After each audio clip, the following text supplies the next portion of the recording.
House Intelligence Committee Chairman Devin Nunes is expanding the scope of the investigation into the Trump dossier, giving a handful of top former Obama officials exactly 1 week to respond to his questionnaires. The list includes Joe Biden's former deputy chief of staff and his national security advisor. Let's bring in New York Congressman Pete King, a member of the House Intelligence Committee. Congressman, thanks for being here this morning. Thank you, Sandra. What does the widening of this investigation to now these two individuals tell you? It shows that there were more and more people in the Obama administration with access to this dossier, which was unverified, it was salacious, and it was being spread among people throughout the administration. And I believe the reason that Devin sent the letter to Joe Biden's staff is that Vice President Biden was one of the first in the administration to actually mention the dossier. I think it was last January, a year ago, January. And I think here's the issue. You have a document bought and paid for by the Democratic National Committee, by the Hillary Clinton campaign, and it's being shown to national security officials in the White House as if this is some sort of official document. We want to know how many people actually saw this, how many people had access to it, how much reliance was put on it, when was it shown to President Obama, how early in the campaign any of these people shown it. So again, it's to show the influence that the DNC and the Hillary Clinton campaign had in spreading, again, this salacious document against, at that time, candidate Trump and then President-elect Trump. So really one crucial question that is being asked in that questionnaire by Nunes is, when were these individuals first aware of the dossier to begin with? And that really is the central question.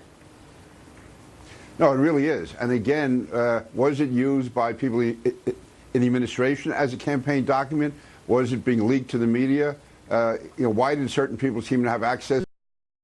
Why were there these vague references and then more specific references to Russian interference in the campaign? Why was this being said during the campaign? For instance, when Hillary Clinton would make references to Russian influence in the campaign, where was she getting that from? Were people in the intelligence community leaking it to her? Were her people shown the dossier, obviously, which they paid for?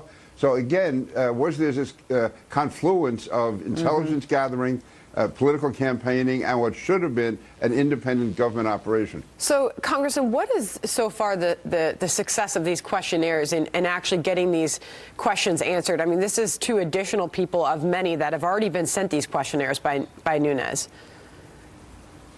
Some have answered, some have asked for additional time, and some have not answered at all. Now, I don't think we're at liberty to discuss who's who on that.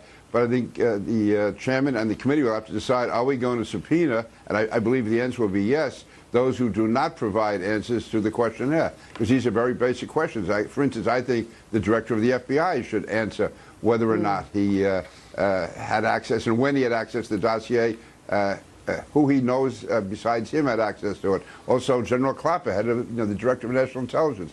These are people who should tell us when they had access to the dossier, who they transmitted it to, who else they knew in the administration had it, and what was done with it, and was any of it leaked to the media.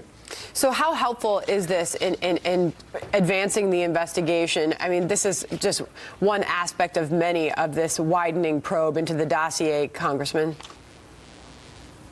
Yeah, to me, it's, again, one part of the puzzle, and it goes, I guess, the real genesis of this concern is the FISA court. The fact that this unverified document, salacious document, was used as a large reason for the FISA court granting the FBI and the Justice Department the opportunity to wiretap a page, which then gave them the back door into getting access to many Trump campaign documents and communications and contacts. So again, this whole issue of the dossier, it goes beyond just the scandal impact. It's how is it used legally, how is it used improperly, and how much of a co-mixing was there between the campaign, the Justice Department, the FBI, the Obama administration, and people in the national security field. Are you confident that they're getting somewhere with this, that we're getting answers?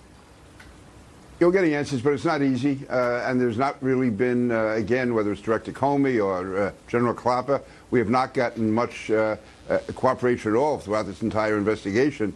And like with FISA, we had to actually go to court to get the documentation that we needed.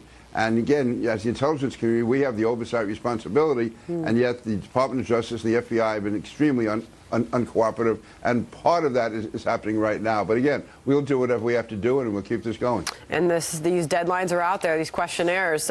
You know, you said some have asked for extensions, but a few days left to get these in now. Congressman Pete King.